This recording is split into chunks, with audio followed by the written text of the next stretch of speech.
Pemirsa, sebuah pohon perindang tumbang di Desa Batu Bulan, Gianyar, Rabu 13 November 2024 pukul 21.30 WITA.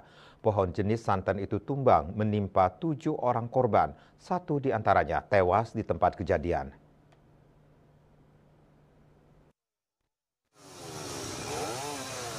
Kepala Badan Penanggulangan Bencana Daerah BPBD Kabupaten Gianyar Ide Bagus Putuswambe didampingi Kabid Kedaruratan dan Logistik BPBD Gianyar IGN Dibya Presasta mengatakan pohon tersebut tumbang karena batang dan akarnya dalam kondisi lapuk.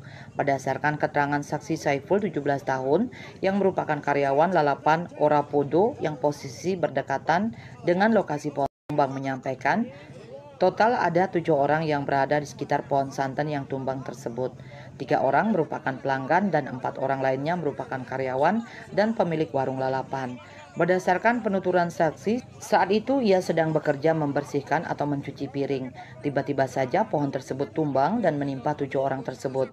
Dibya Prasasta menambahkan 1 orang korban meninggal atas nama Willy Brodus Hadi Sulistia, 56 tahun, asal Klaten, Jawa Tengah. Penuturan saksi Saiful, karyawan warung makan Lalapan Podo berjumlah 3 orang dan 1 orang lainnya adalah pemilik warung lalapan. Semua karyawan kecuali saksi Saiful sudah dievakuasi ke klinik di dekat lokasi. Nama karyawan yang selamat dan dirawat di klinik yakni Bandi 22 tahun asal Medan, Alang 30 asal Aceh dan Cuarno asal Lamongan. Korban yang meninggal selanjutnya dievakuasi petugas BPBD Kabupaten Gianyar dan PMI Kabupaten Gianyar ke rumah sakit Dharmayatnya Denpasar.